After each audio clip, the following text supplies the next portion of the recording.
There we go. I see it. It's locked in. We are all live. Yo, everybody, welcome to another episode of Telling a Story on Elijahspeaks podcast. Today I'm live with my brother. I can call him my brother from another mother because I've known him for a while. Exactly. I'm live today with my brother, David Mushimba, all the way from Georgia. Hey, bro, how you doing? Elijah, my man, I'm doing pretty good, man. How are you? I'm good, bro. I'm good. It's my pleasure to have you, bro. It's my pleasure to have you. How is your day going? Thank you for having me on. My day is going pretty well today. The kids are out there running around, and I'm out here hanging with you. Yeah, bro. So, David, it's really an honor to have you over here, and here's the reason. I've known you for about 13 years. I've seen the journey. I've seen how far you have come from. I've seen where you are. So, born in Mufulira Zambia, Copper Belt, and Yes, sir. coming to the US in 2008.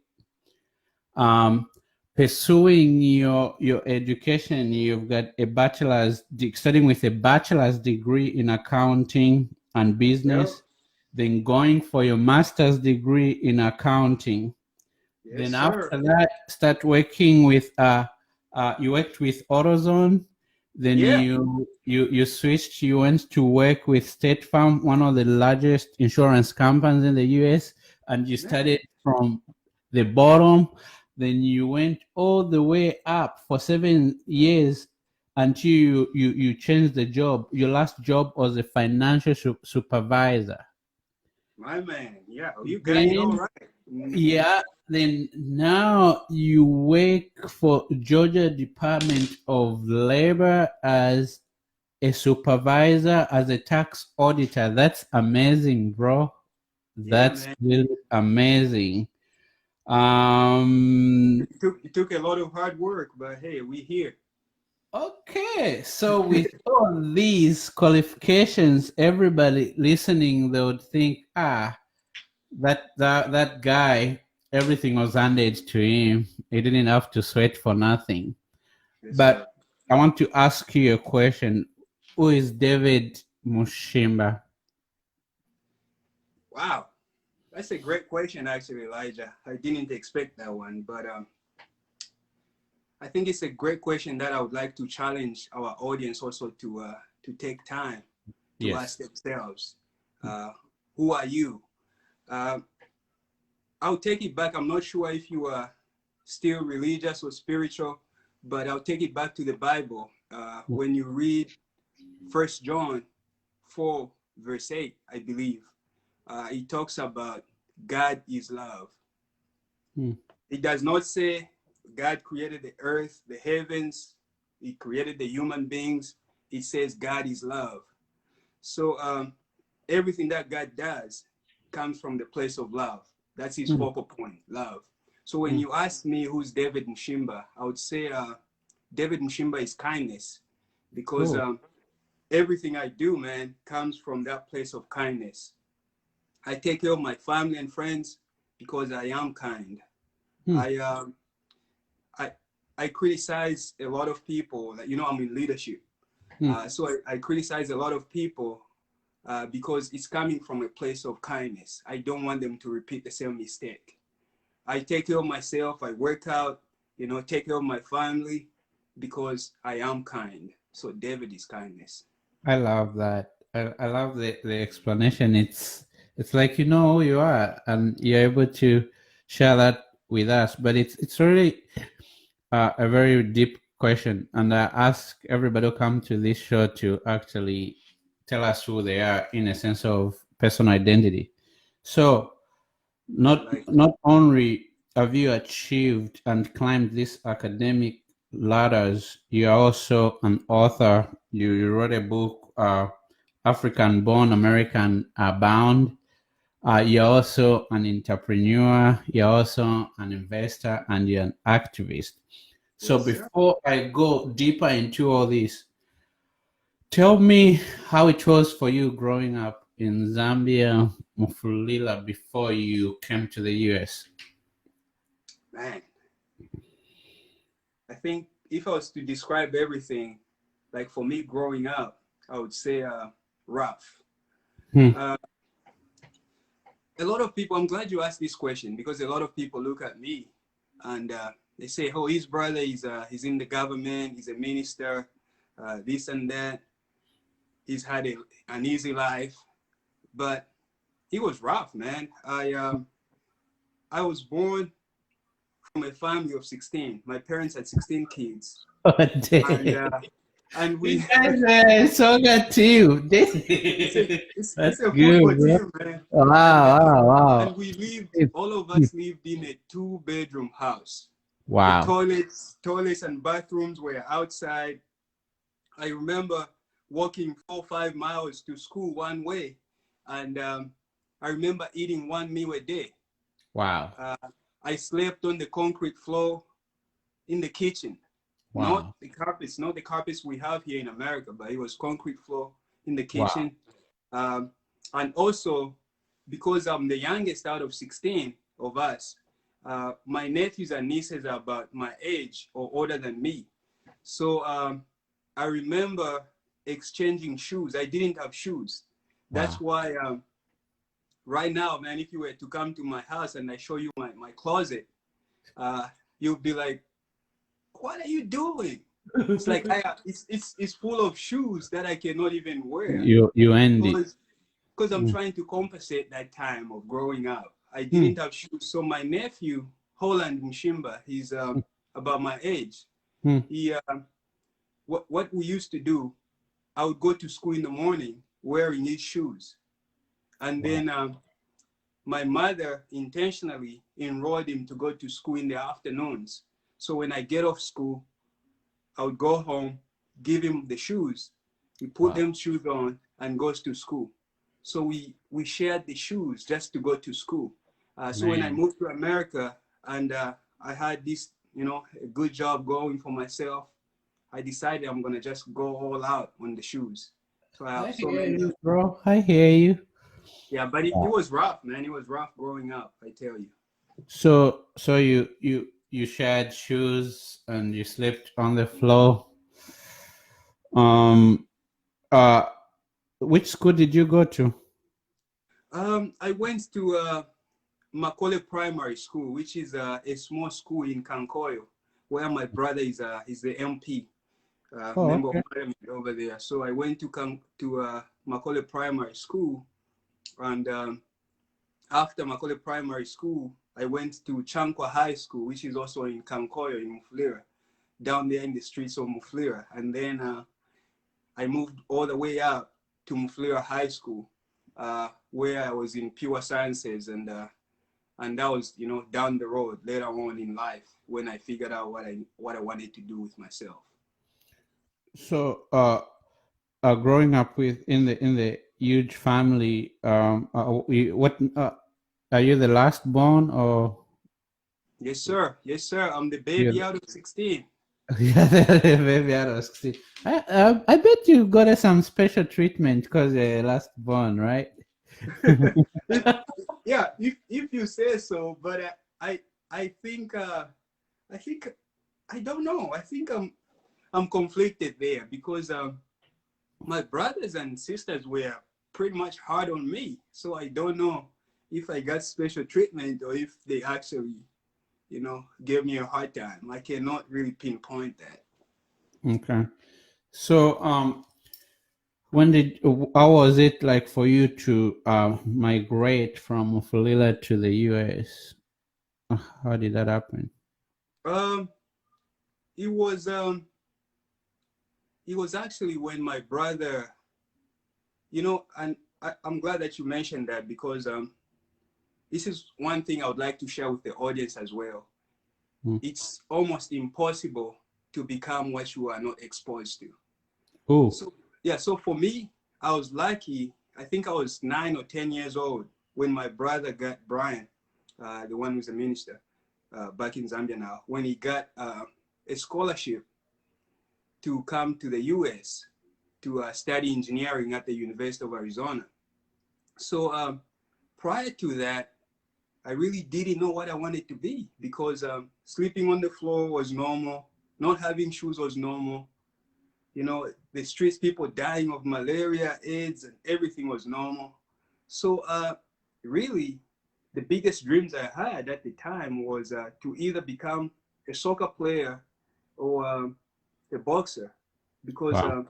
my sisters were dating, you know, boxers and soccer players at the time, and I thought they were cool guys. They were really cool. So I wanted to do that. And for me, that was big enough to get out of the streets of Kankoyo.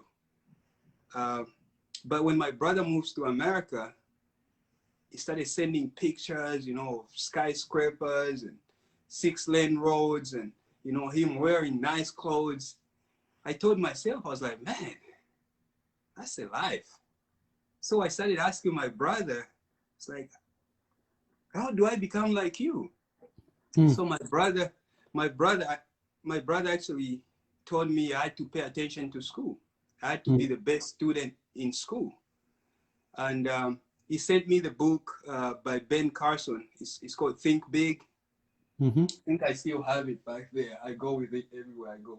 He Yeah. bought me the additional mathematics book as well.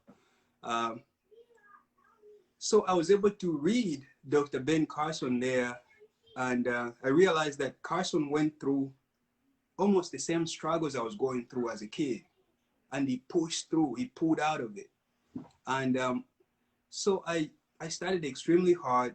I was at Macaulay Primary School at the time, and I started competing for that #1 spot. Me and my other friend, Frank Shilesha, if he's watching, he will tell you we competed for that #1 spot for a long time in primary school, because I just wanted to be the best. My brother told me, if you want to come to America, you got to be the best in school. So I went through all this, and eventually I graduated high school as you know, one of the top students at Mufulira High School, studying pure sciences and additional mathematics. And my brother made it happen. He made the magic happen. He's like, hey, you know what? You accomplished everything that you said you were going to accomplish. You've done everything I told you you needed to do to be what you want to be. Come on over to America. So, so I was lucky to have my brother, you know, guiding me through the entire thing. And this is the reason why I do not believe in what they say. When people say I'm a self-made individual, I do not believe in that, Hmm. because all of us, Elijah, at some point, we've had some help. I We've had like some that. help to be whatever you want. Because I'm a big Tupac fan, and you know, when he said I'm a self-made millionaire, Mm-hmm. I was like, no, you are not, brother. Yeah, Yeah, no, you've had so much help along the way, along and the way. yeah, unless you define self-made differently, but for me, I've had some help. My brother helped me with, you know, coming to America, and that's how I ended up here. So your greatest exposure to the world, outside world, was your brother. If Exactly. you never had your brother to give you that guideline and guidance, it's likely your dreams could be limited to what you saw in your environment. Yeah, So, yeah, I would like to think that. so that's why sometimes exposure plays a major role on how far we progress. Because sometimes if you don't see something, it's so hard to aspire to become that thing unless you see it. So basically, would you say that people become the product of their environment? Um, that's a good one. That's a good point right there. But I think I would like to agree with that. You know, they say bird with the same feather fly together, right? Mm-hmm. And so it's the same point that you are making here. You're a product of the environment. The people you hang out with is what you become. And if my brother never, you know, ventured out and, you know, came to America and all that stuff, I probably would have ended up a soccer player or a boxer because that's what I saw were the coolest guys that I was exposed to. And yeah, I think I would agree So, with you. so Like all the David, environment. out of all your brothers, you are the first person your brother brought here, right? No, I'm actually the second. The second. So Yes. out of all your all siblings, you are the second. So what did your brother see in you that made him realize that probably I could give this kid a shot at life? Uh, I think my brother saw. My brother is a kind guy. He's a very kind guy. That's why he gave up his position. He was the CEO of over there of ESCOM in Uganda. Hmm. He gave up that career to become an MP because he wanted to change the face of Kankoyo over there in Mufulira where I grew up. So he went back home to change the face of it, and he's doing a great job.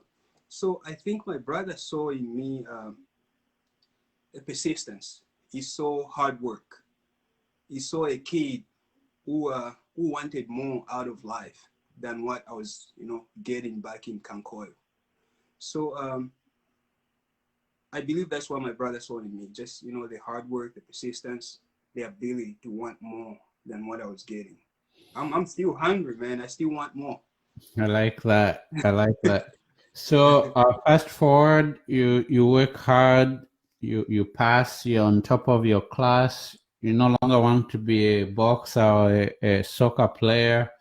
You have set your eyes on coming to America and build something for yourself. How was your how was your life when you arrived over here? What are some of the things you experienced that were far from your perception of America?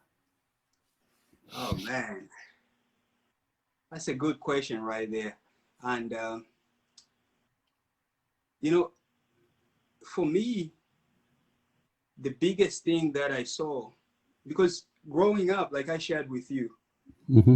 it was a little bit easier for me because my brother laid out the foundation. I looked at him, his pictures in America, things he was doing, and I was like, hey, this is what I'm gonna be, and this is what I need to do to be that.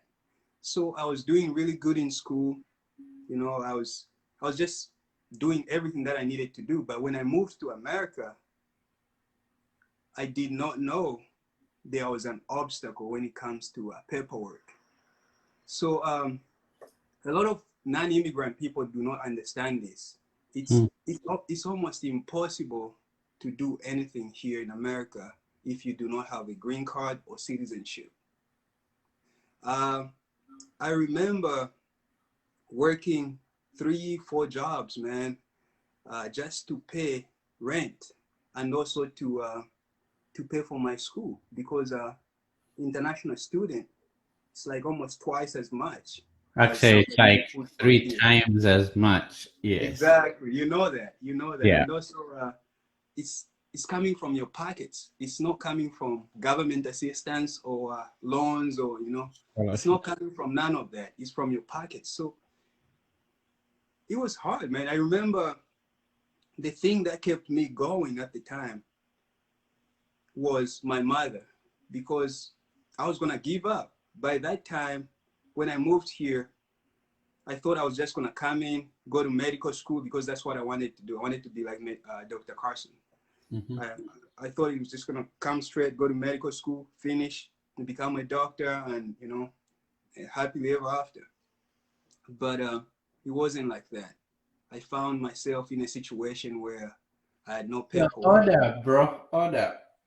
Mhm.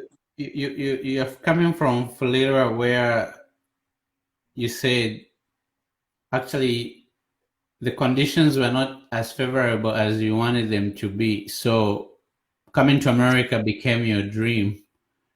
And you thought when you was gonna come over here, you're just gonna come over here, chill and go to school. Everything was going to be taken care of. We didn't have to worry about working or having to look for a job, right? Then Exactly. finally you stepped into your dream, then you realized the reality was different. It was even more harder because you're not at your mama's house. You have to Exactly. buy your own food, pay your own electric, pay your own rent, and if you didn't pay your school fees, you're going to be out of status, being deported or become You illegal. gotta go. You become illegal, you get deported. Which one do you want? So, so you decided to work 3 jobs. Yep.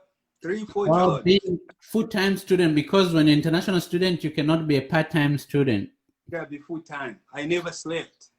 I took naps. I never really slept. Okay, for the audience, because there are a lot of audience who wants, a lot of people want to come over here to pursue their American dream. I just want you to describe how it was doing 3 jobs and you going to school full-time, just that period. Can you just tell us a little bit? Yeah, I'll tell you exactly how it was. It was rough, man. I at some point I used to work at a nursing home early in the morning. I would work there. As soon as I get off work, I would go to Kroger. Kroger is a grocery store here. That's where I met my wife too. I would go to Kroger right after work, and then after Kroger, I'll go to Marshall's. Marshall's is another it's a clothing store. Yeah. And then that was the weekends. And then during the week, I would go to school first. As soon as I get off school, I'll go to another job. After another job, go to another job. After another job, then go home probably like 3, 4 in the morning, take a nap, get up, study a little bit, go back to school. And the same cycle repeats itself. Like you have no life at all. No life. No life. Actually. And also, I think the audience is probably looking at me like, look, you are the baby out of 16. Your brothers were in America.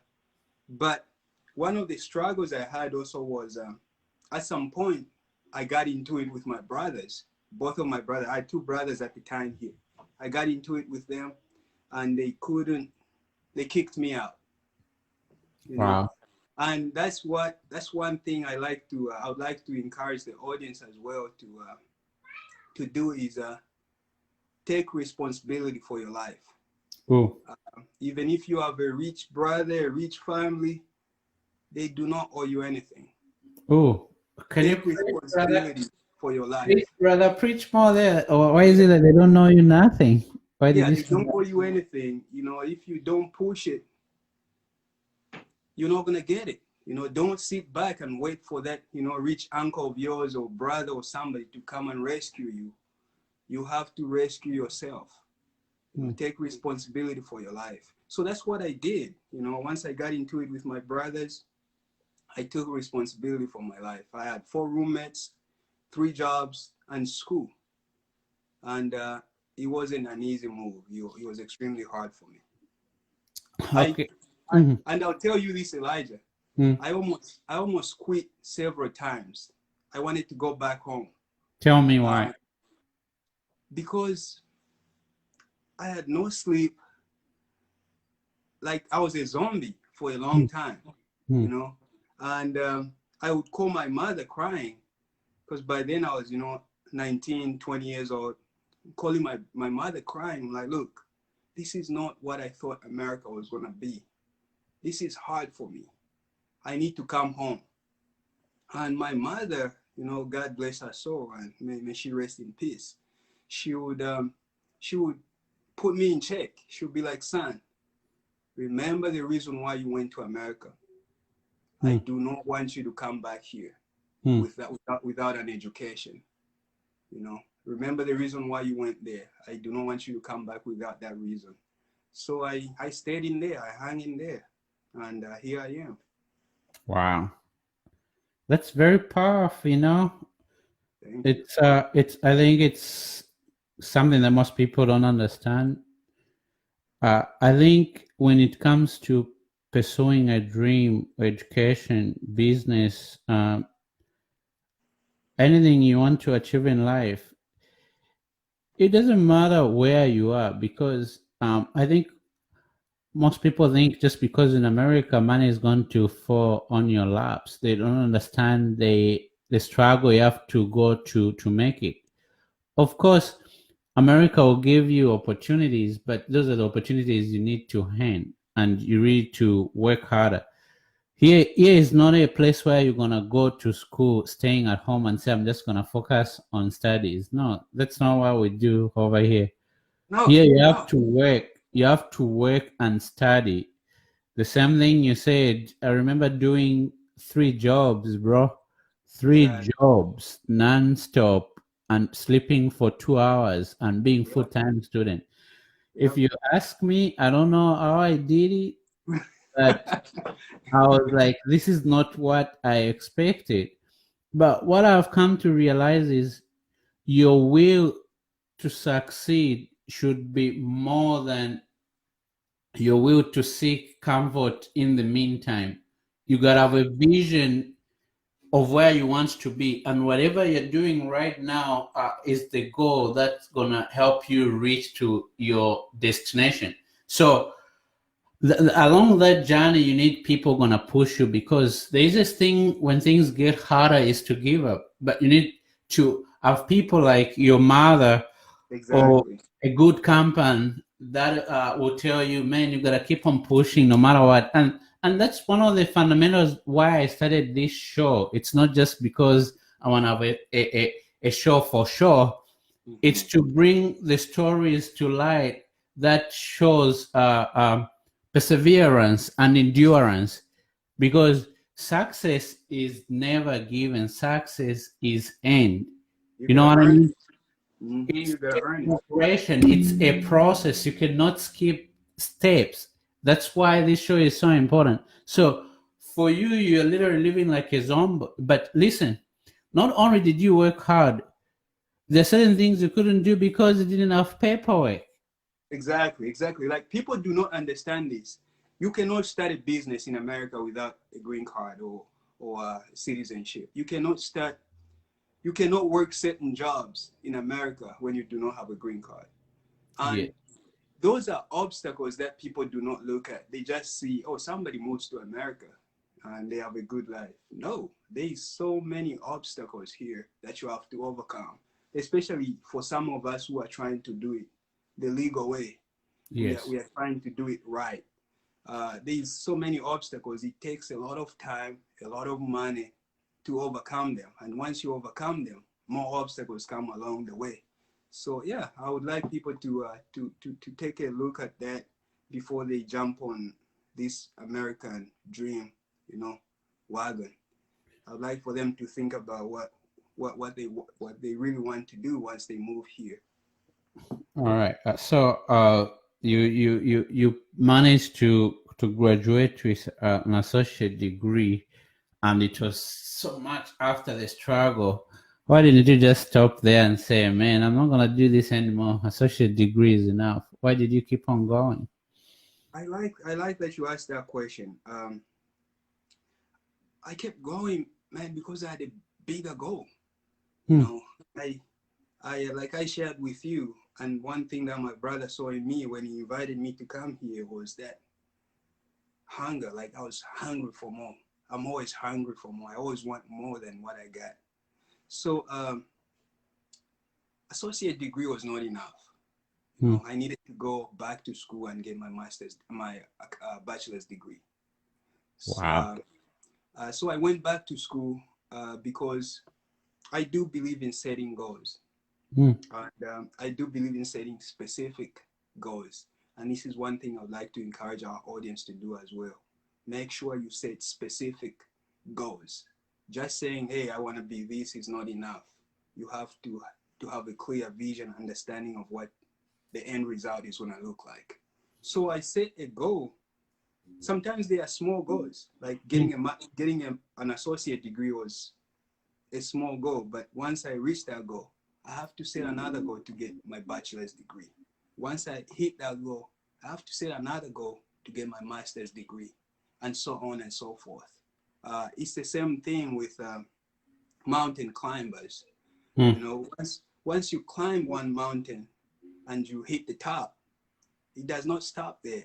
You gotta find the taller mountain to climb and hit the top. Once you hit that, you find another mountain.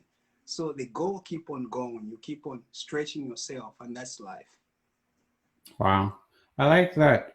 So, David, uh, I feel like when you come to America, you need to be more guarded and more disciplined. And here's the reason, because you can derail from the right path in a minute because of a temptation to make a quick bag. What I mean is, if you go in the street, there'll be people be like either dealing drugs or tell you, I know a shared way to make money. Or there's a temptation to be to be comfortable, whereby people tell you, just keep this job you're doing. You don't know, there's no need for you to go any further. Even as we've been there, actually you're from Africa, nobody's gonna give you opportunities to climb Yeah. corporate ladders. Why do you have to bother yourself? Nobody's gonna look at you in any other way different. How did you talk yourself through that process to whereby you didn't want to live in comfort zone, but you didn't even want to go the other direction that could have destroyed your life?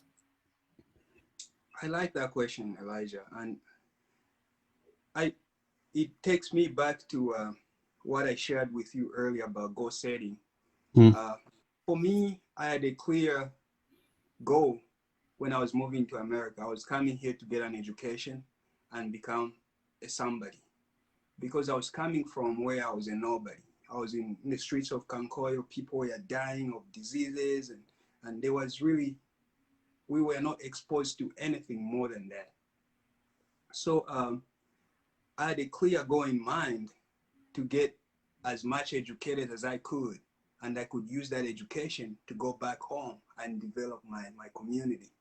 So that's where I was, stuck, and that's where I brought my mother in. My mother put me in check, and also when I think you and me were talking about, wives a while ago, and I was telling you, like, who you marry plays a big role in your life. Mm. You have to find somebody who's gonna push you to be a better person. You I have to like find that. somebody who's gonna be a great mother to your kids, somebody who's gonna be receptive of you pushing them back. So I was lucky. I met my wife as well, and not only did my mother push me, but my wife was also there to guide me and push me in the right direction. But prior to that, Mm. I fell into the temptation that you mentioned, Mm.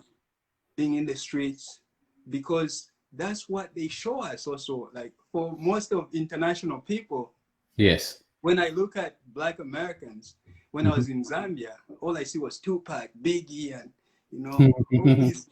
They are street guys. They are Yeah. smart, but they are in the streets. Mhm. And I thought I needed that in my Mm. life. So that was, like I shared with you, my brothers kicked me out. Mhm. That was the reason.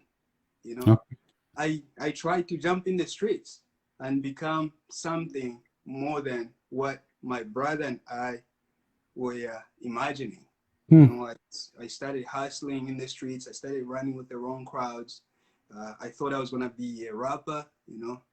Uh, It it it yeah, it changed from being a boxer or a soccer player. Now you want it to be a rapper, yeah, and yeah. probably at that very moment is what you are exposed to, right? It's what it was Exactly. cool. It's what was popping at that very moment, right?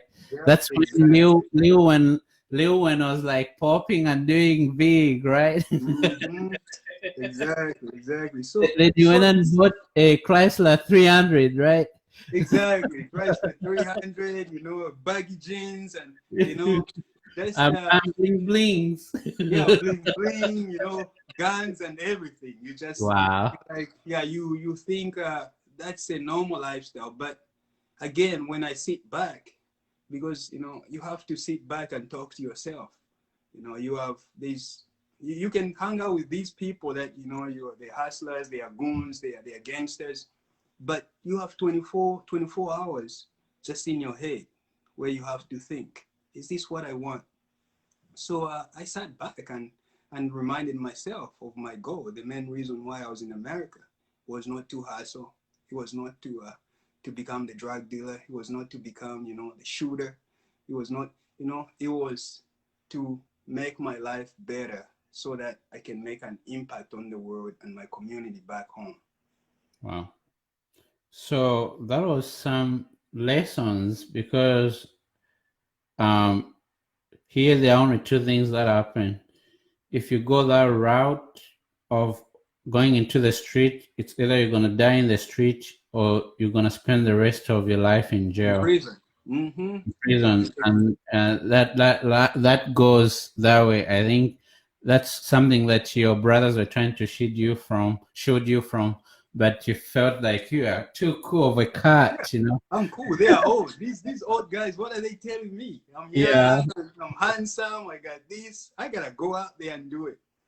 Yeah. And it's so important for us to have a dialogue to talk about these things because I see a lot of people come over here with so much potential, but it's very easy to get distracted at the same time because you want to experience what's being experienced on the outside.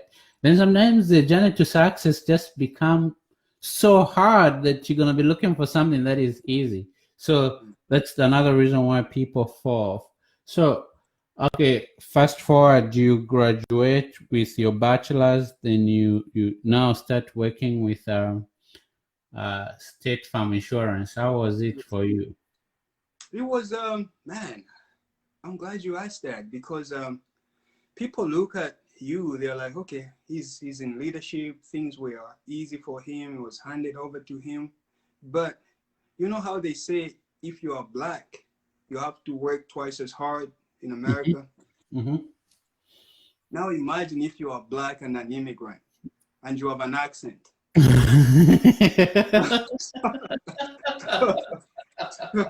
so Uh-huh. that twice as hard becomes probably 10 times as hard. Hmm. So I had to work extremely hard. The jobs I had, like I would have a job that requires, at the time I had a bachelor's degree, but I would hold a job that requires an associate degree. Yeah. So all my workmates have associate degrees. I have a bachelor's degree, but I'm in there because I gotta work 3-4 times as hard, and also it's corporate America is not what people. That's why I'm glad you started your own business and you are doing your own thing. Corporate America is not what people look at and say, "Hey, you've made it. You're in corporate America." No, especially not for black people.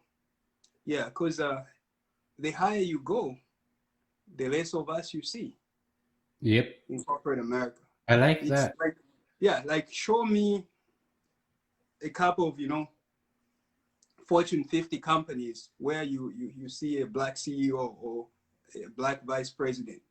Very few. Very few. So it's, yeah, you're going to see a lot of us at the bottom, but the higher you go, you climb that ladder, the less of us you see.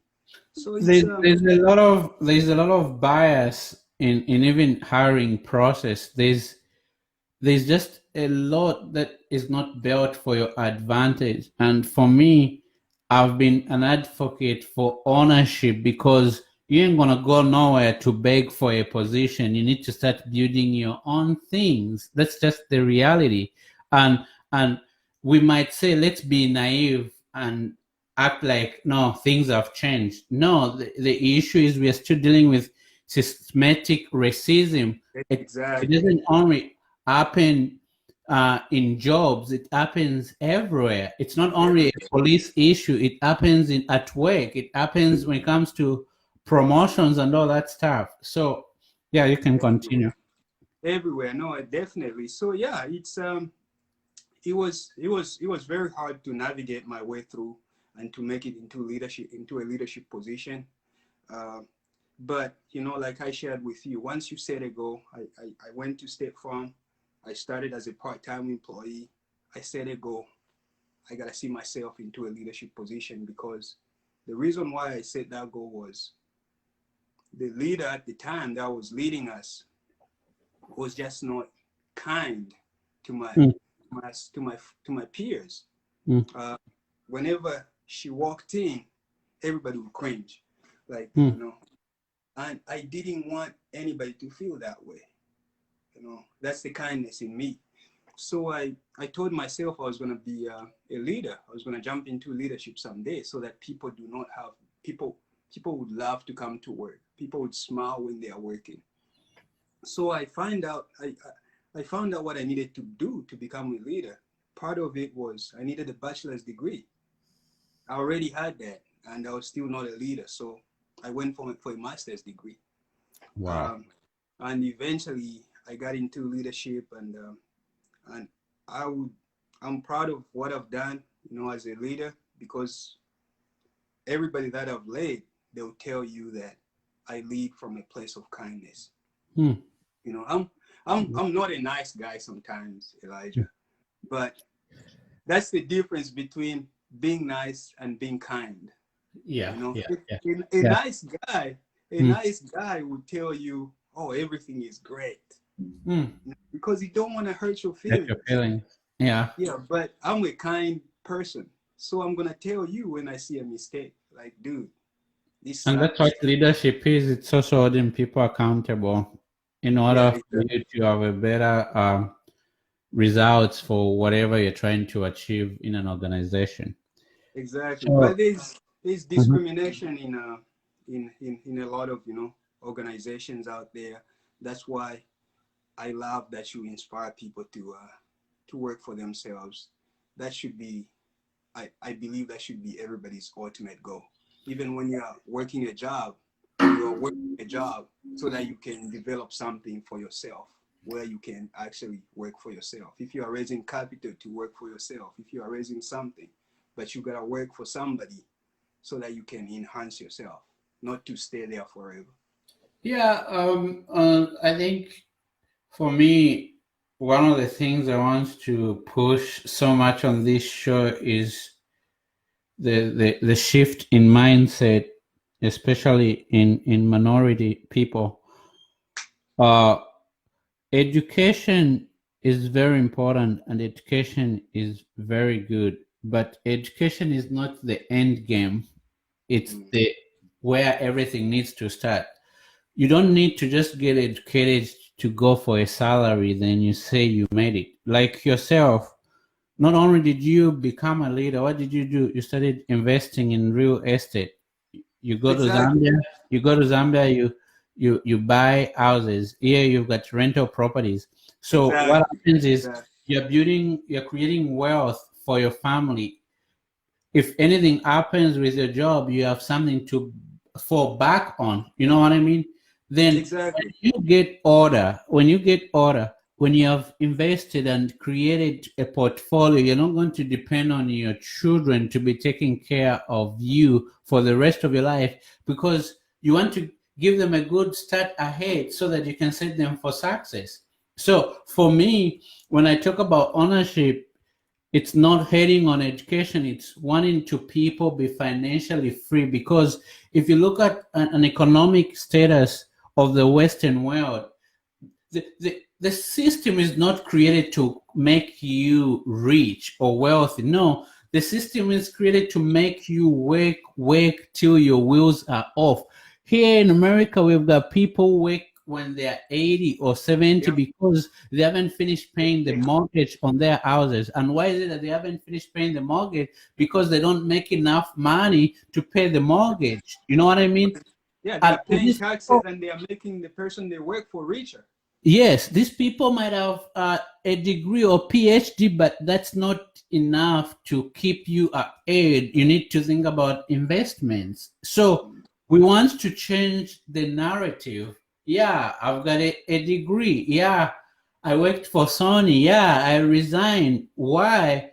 Because my financial outlook and understanding the economics of the Western world made me realize that I think if you're to get ahead, you need to think ownership.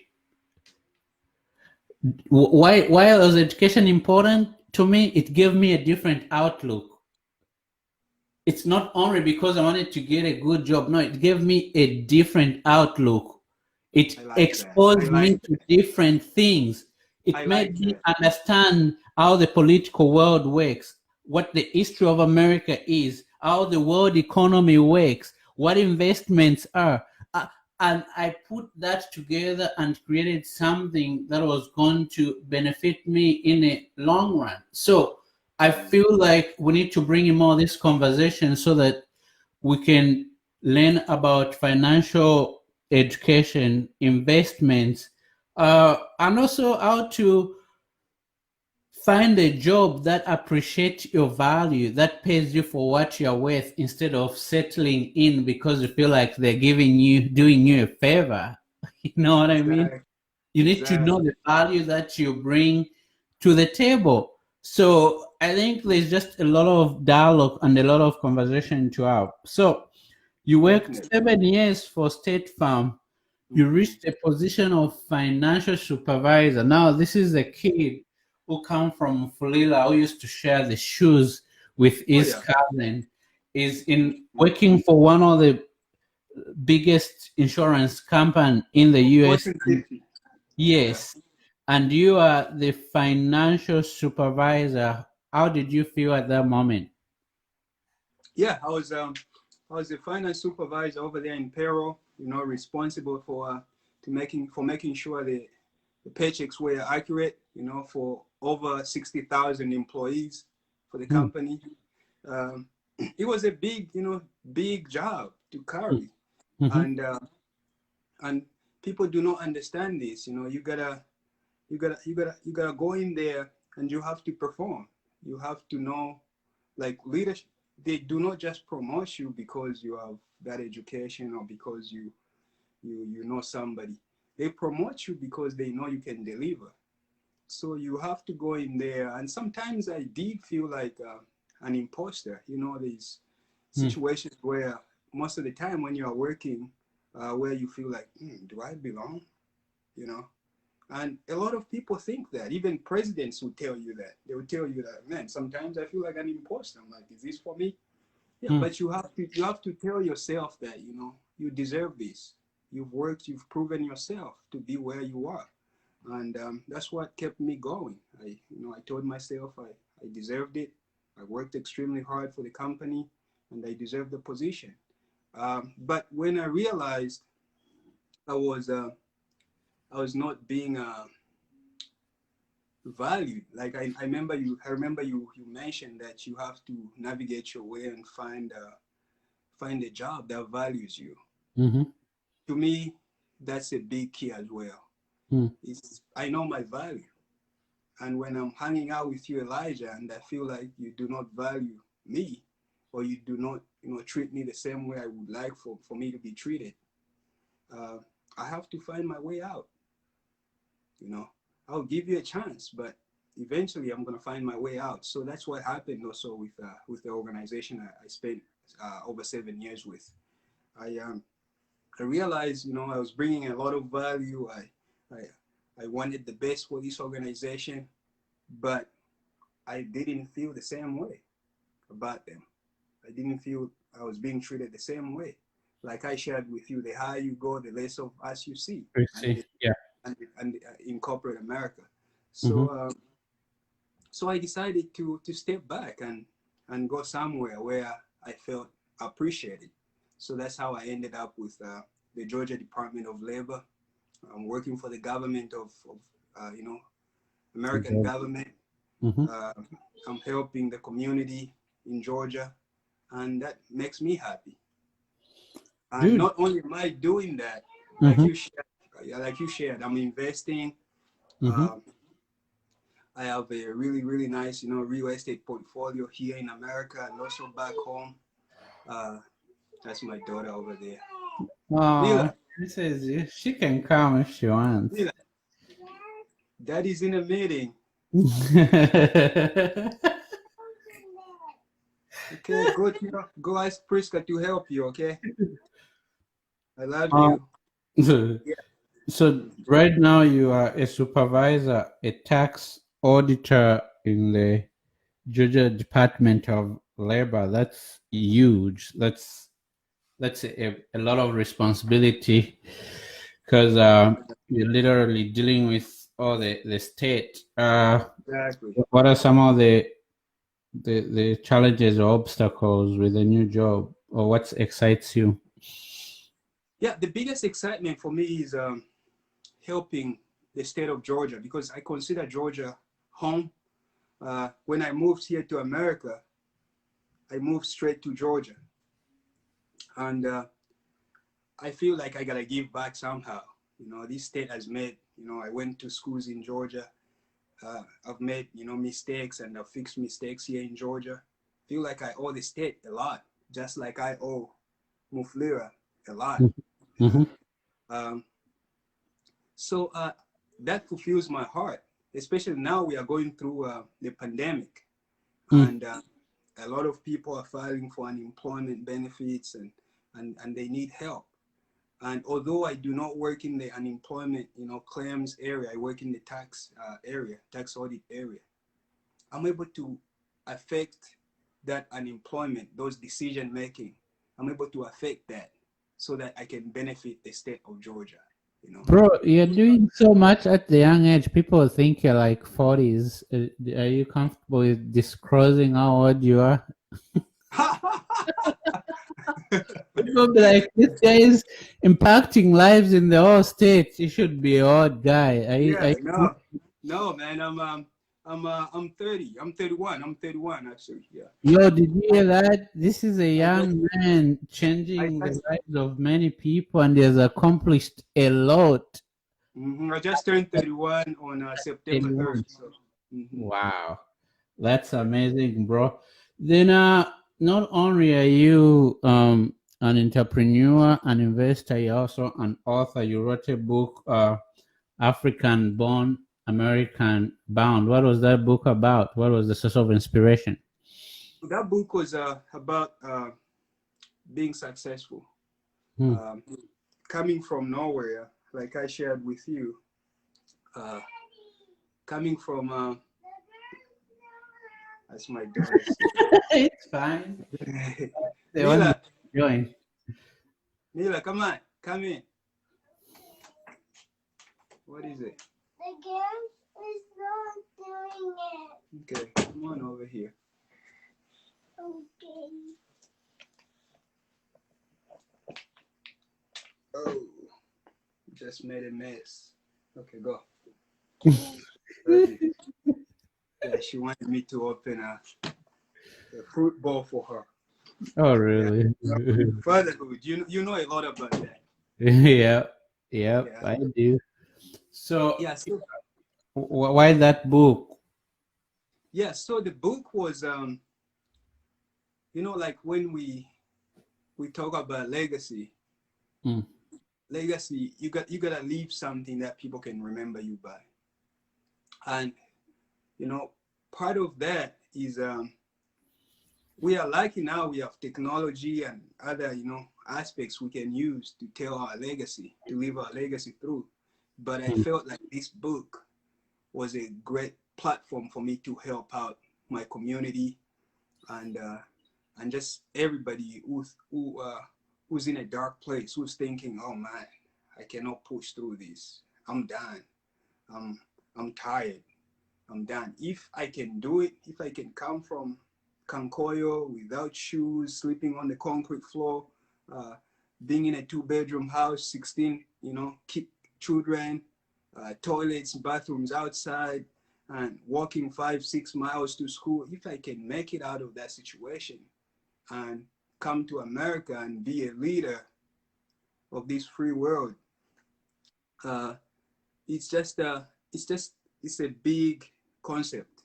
That book, when somebody reads that book, they will be able to tell, like, oh man, I feel I'm thinking I got problems. Man, these people who have bigger problems, and it should be able to push them forward to want more for themselves.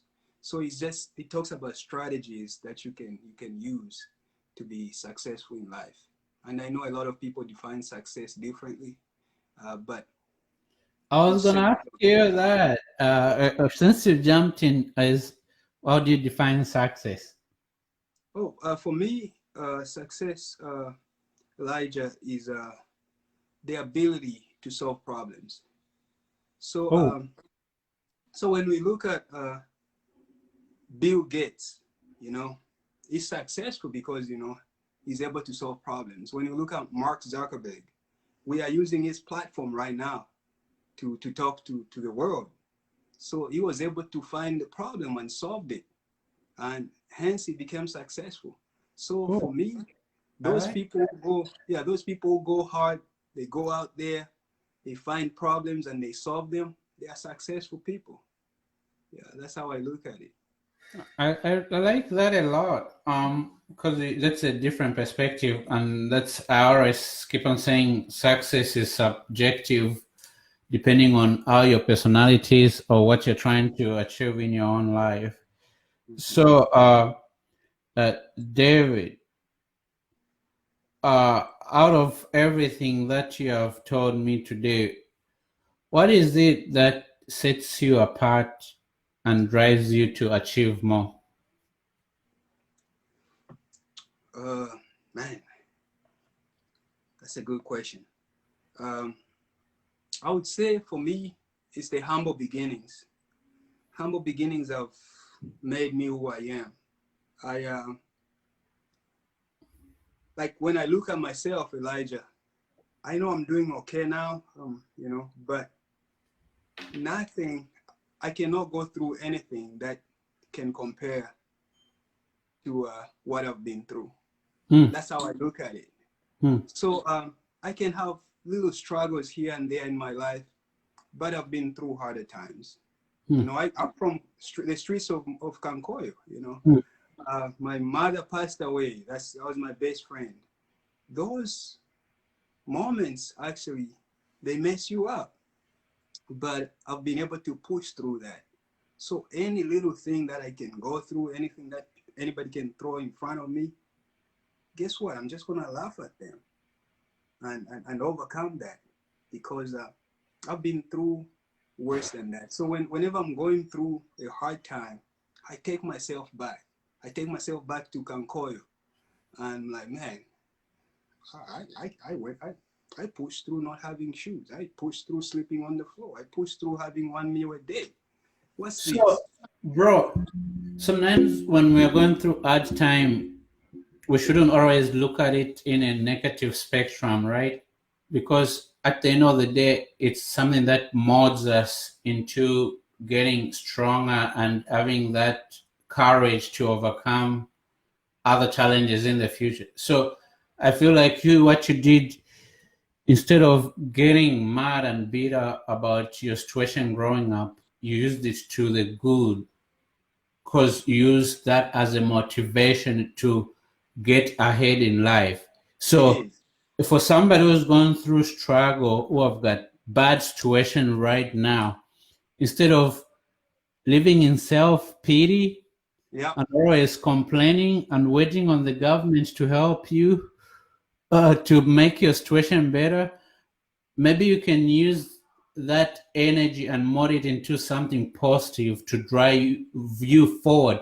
We are not saying it's gonna be easy, it's gonna be hard, It but the is. question becomes this: do you want to change your future narrative, or do you want to keep on complaining about your past? I You know what like I that. mean? I like that. And that's where Hmm. sacrifice comes in. You Yes, have to sacrifice your current situation for the future. You yes, cannot be comfortable. Yeah. yes. Like that. I like that. So you have reached the one of the highest position in the job ladders in the career pursuit. What else is next for you? What else do you want to achieve? Uh, Elijah, for me, it's life is a journey, you know. Hmm, hmm, Life is a journey with a lot of stops along the way. So I gave you an example earlier about a mountain climber. Once you hit one mountain, you gotta find a bigger mountain to climb.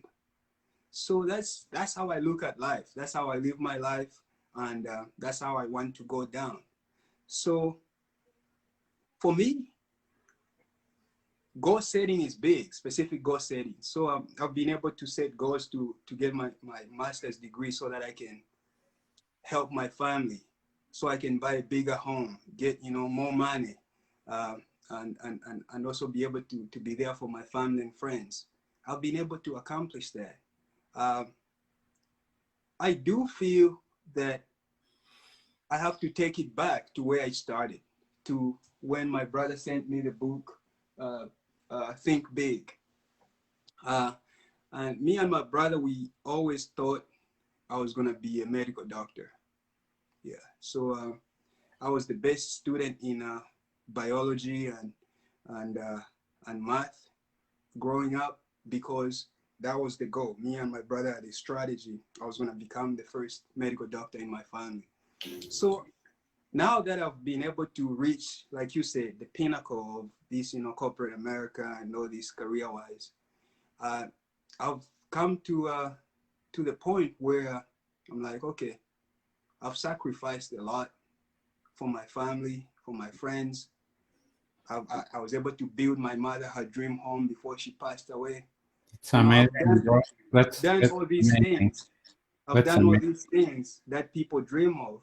And I haven't been able to accomplish what I really wanted to accomplish, which is to become a medical doctor. So that's the goal that I'm setting up for myself. So, you want to become a doctor?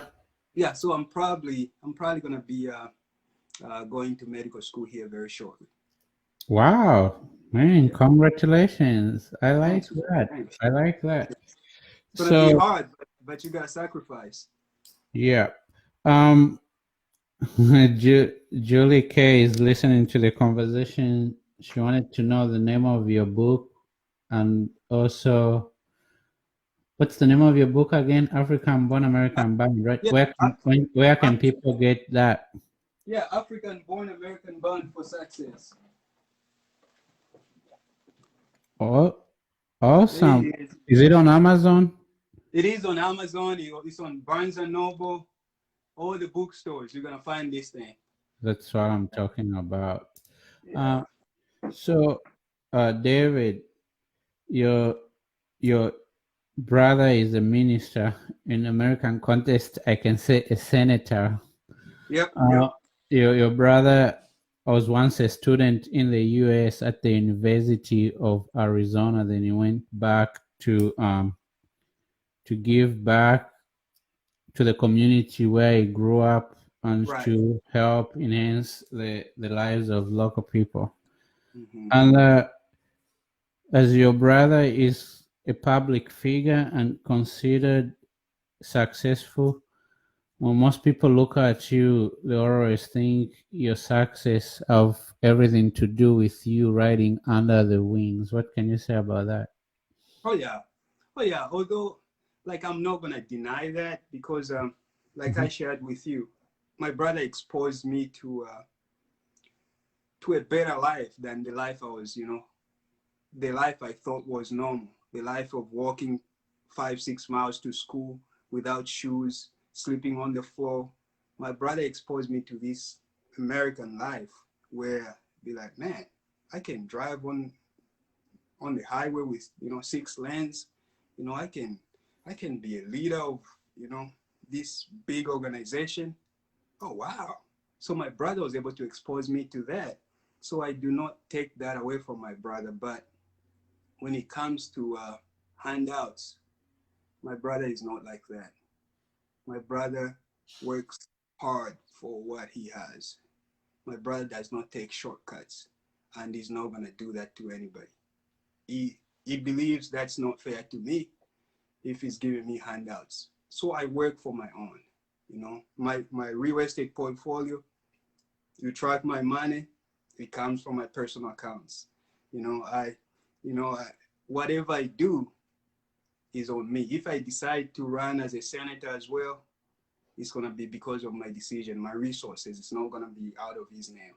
So my brother pushes me to be better, but I do not take handouts or anything like that from my brother. That's good. I'd like him. I'd like the honorable to come on the show. Oh yeah, I think he would like that. My brother is a giver, and this show I think gives back to the community, for the community to look into your soul, to look into who you are, because most of the people, the only thing they see is, oh, David has got a big house. David drives a Range Rover. Or David does this. David got 4 houses or something like that. They do not see what it took for me to get there. I like So that. so I would like my brother to come also on this show as well. Like, they can see how he got into the office. He got into where he is. Yeah, because it's not just, oh, you dream and it comes your way. No. It takes a lot of sacrifice, a lot of dedication, and goal setting, and you eventually get there. So this is probably one of the questions you didn't expect. Okay. Growing up in Africa with a total different culture, then migrating to the US with another total different culture, how do you use your exposure to both worlds to your advantage? Oh man, I like that. That's a good question, and I think that's when like most of African Americans, they say, "Oh, Africans don't like us," and most of Africans say, "Oh, African Americans do not like us," and because it's a cultural difference. It's that cultural difference, and you have to be able to navigate your way. The way I use that to my advantage is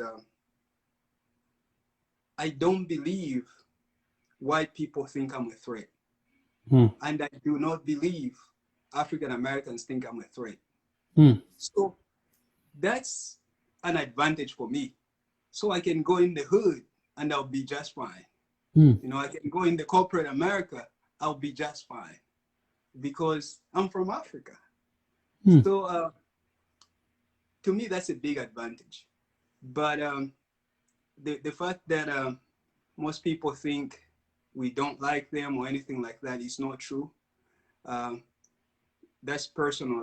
Like Martin Luther King said, you gotta judge a person by their character, not by what you see. So for me, you could be African American, you could be white, Asian, whatever.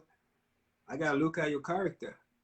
I'm not gonna, point fingers at you because you are African American or you are white. No, I gotta look at your character. Is this the character I would like to associate myself with? What are his qualities? And we'll go from there. I like that. That's very true and very powerful. This is now the last question. Okay. What legacy do you want people to remember you for when it is all said and done?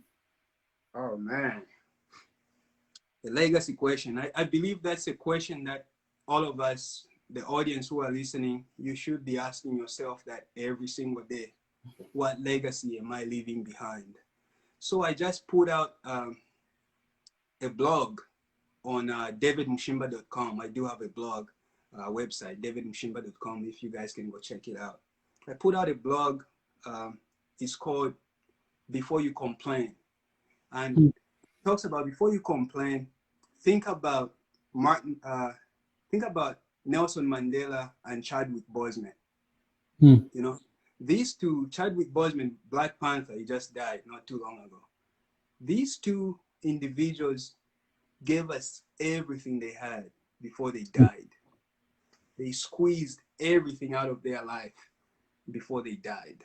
So that's the legacy I'd like to leave behind. Why did you choose Mandela and why did you choose Bossman? I chose Mandela because of leadership. When I talk about the greatest leader in the world, I think about Nelson Mandela. I think about somebody who was in prison for 27 years for wanting the right thing for humanity. Imagine you go to prison for 27 years because you wanted people to be equal. And you come out and you say, I forgive you for putting me in prison for 27 years. That's a lot of kindness there. And he brought a lot of people together. So he's a great leader to me. And I always think of him that way. And he did not hold any resentment because of the mistreatments that he went through. So that's why I look at him. And when I talk about Chadwick Boseman, I'm talking about somebody who was suffering from cancer while he's filming some of the best movies that we've seen right now, filming 21 Bridges, Black Panther, all those great movies that, we look at. And nobody knew this guy was going through chemotherapy and, surgeries and all those things because he did not complain. He wanted to give us everything he had. He had problems. He did not share them with us. He shared the success. He wanted us to go after what we wanted. So when I look at legacy, that's what I look at. I want to be the person who went hard in life, the person who set goals and achieved goals to make the world a better place. I love that a lot. That's a lot of some wisdom. So you are also an activist. With the reason of that is trying to impact humanity in a positive way. Mm-hmm. You and me talked about maybe you and I should write a book together that can bring in a lot of insights from our experiences. We can talk about a lot of things, but you are a leader, and I think the leader's got a responsibility to the people in the community.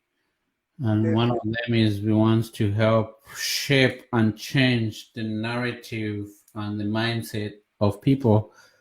Whatever we have learned through the years, the experience, put it in the book so that we can help people live life intentionally, pursue growth, overcome struggle, and just become better people in general. So I think that will be a great project to work on. Definitely, man. I've been bugging you on that one. I think we need to put that work together. We need to put it out there. We both have good intentions, and I'm sure it will be a success. Yeah, I think the greatest thing you can live for in life is to leave a legacy that will pass through generation, and I believe that we are in a position where we are for a purpose. It's not an accident. So we cannot just be selfish and stingy with our success. We need to literally share what we have learned with other people to help them along. It can be resources, it can be knowledge, it can be through mentorship, it can be through shows, it can be through books. But we need a lot of people who have a story to come forward so that we can be able to share about this, because when people look at you as a tax auditor supervisor, they'll look at you from that standpoint. Actually, your position alone will not be relatable to where they are. But if they look at you as a kid who once slept on the floor and exchanged shoes with his cousin, they say, that's a man I can talk to because he can tell me something that is going to inspire me to be better. So I'm going to be bringing more people who have got those stories. I've got Mandela from South Africa, based in German, coming on the show next week. I've got Tobe in South Africa, who got married early. She's a single mother. She turned around and she's doing something. I've got Chansa in Zambia.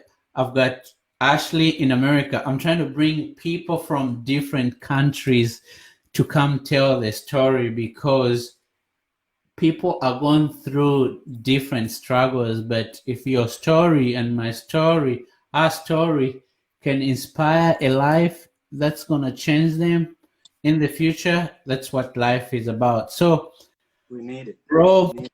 I appreciate you for giving me this time. I don't know if you have any final words before we sign off.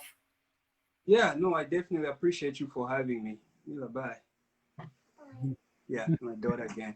Yeah, I appreciate you for having me. I think before we go, I just have a couple of Mhm. ideas that I would like to share with the audience there. Yes, I'm ready Number to one, write too.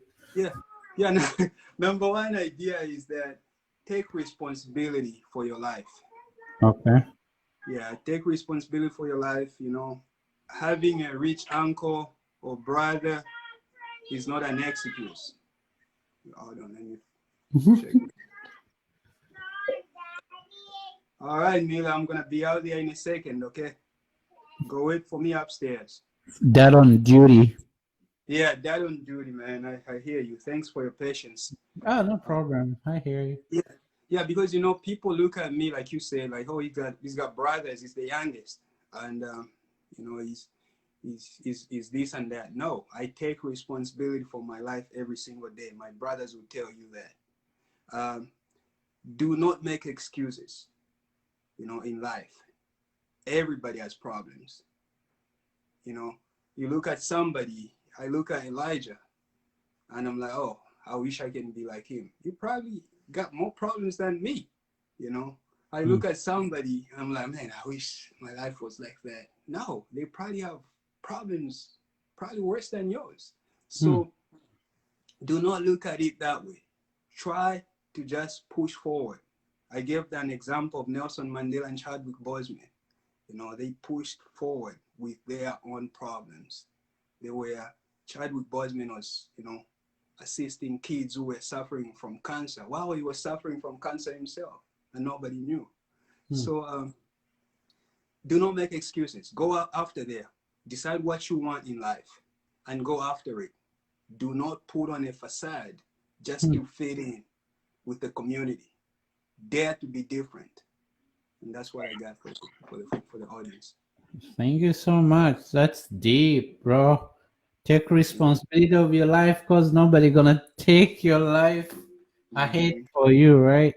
Exactly. It's not your mom, it's not your uncle, it's not your dad, but your life Uncle, is yours, right? life is yours. Bro, Yeah. I know we're supposed to end the show. What about people said I've tried so much, nothing works? Um, the only thing that's left is to give up. What would you say to those people? Do not give up. If you have a goal and it's really what you want, do not give up. Remember, I almost gave up and went back to Zambia several times. But because I could not get my paperwork, I could not get any sleep. I was working for 5 jobs and going to school. And I gave up several times, but look at me now. I was able to stay in there, and eventually I made it through. So it's always good at the end. There's always light at the end of the tunnel. It's better you die fighting than not fight at all. That's how I look at it. And also, one thing I would like to encourage our viewers is to take several actions. Once you decide what you want, take action right there. It's better to take many actions. Eventually, you're going to hit it than not take any actions at all. So And take take action, risks, take action, right? take action. Action and risk. Don't just sit. Mm-hmm. Um, Yeah, no, yeah, that's my encouragement to them. Just keep fighting. You cannot quit. Quit should not even be in your vocabulary. Just keep on fighting. You're gonna pull then through. the other reason I think you shouldn't give up is I feel like there are a lot of people whose lives are tied to us, to our success. I feel like because I'm in a position of success, there are a lot of people I'm able to help to reach to their destination. You said no man is self-made. So we are all intertwined and interconnected. So Exactly. if I give up on my dream, what's going to happen to the lives of Connect. 30,000 people that you know that you are affecting. What's going to Yeah, happen to them? what's gonna happen And to those guys? I'm glad you mentioned that, Elijah. That's why when people say money is not, oh, money is bad, money is that. No, to me, money is good because you know why? Because you are able to help a lot of people than when you are broke. Broke person is not really helping anybody. Yep.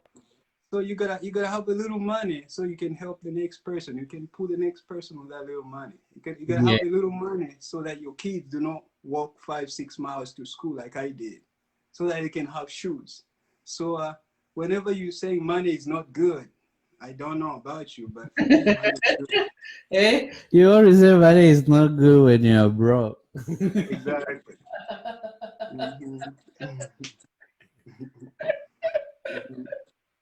Exactly. Yeah. Yo, guys, I appreciate you for joining in. Thank you, Godfrey, for streaming us live. I appreciate you, brother. That's my brother from Mufulira right there. Yeah, What's brother. up, bro? Yeah.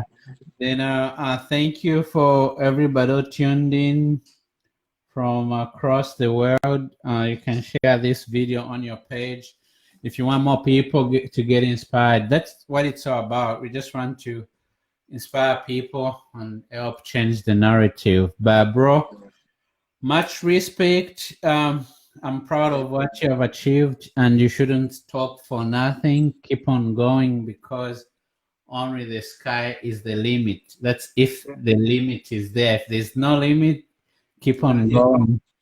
Keep Same to on you, going. brother. Keep Same to on you, going. brother. Thank you. Then probably we'll come back in the future to talk about different things. I just feel like we need to have more open dialogue about these things. And I'm looking forward to more of our conversations and our book and more future projects that we're going to work on.